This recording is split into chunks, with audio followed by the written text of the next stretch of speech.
yang ditulis sana 100 orang jenderal khusus menjadi instruktur dari Turki Utsmani. Ini yang tidak diungkap lagi, luar biasa.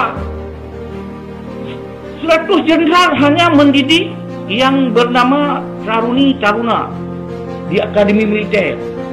Sehingga suami dari Malahayati, kakak rating dia, itu terbunuh nanti dalam perang Teluk Benggala dengan Portugis.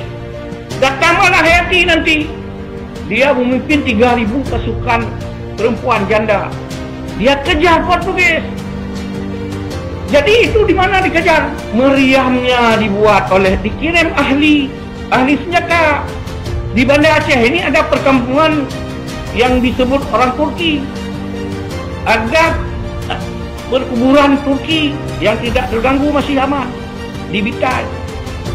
Jadi dikirim ke sini pertama ahli senjata, buat senjata. Yang kedua jenderal-jenderal melatih perang. Jadi produknya siapa? Malahayati. Bagaimana Malahayati? Dia itu mengejar kapal musuh, kapal Belanda.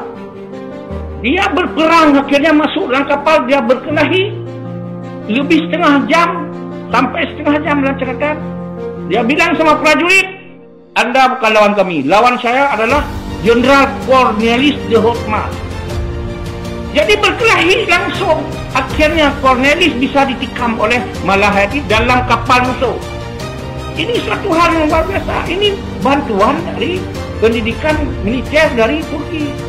Dan jauh sebelumnya Turki ini adalah sistem khilafah. Aceh ini disebut sultan provinsi. Jadi tunduk ke sana seluruh dunia Islam dalam sistem khilafah. Hanya ada satu pemerintahan, hanya ada satu khalifah. Wilayah lain tunduk ke sana semua.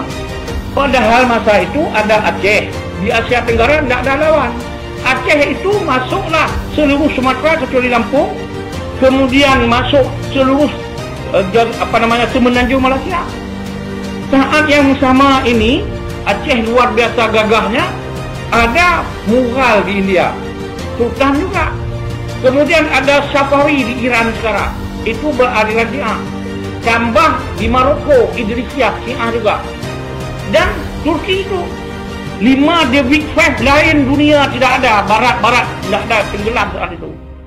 Jadi ini menjadi catatan kita bahwa pernah Islam seperti itu dengan jalan sangat soft, tidak ada darah, tidak ada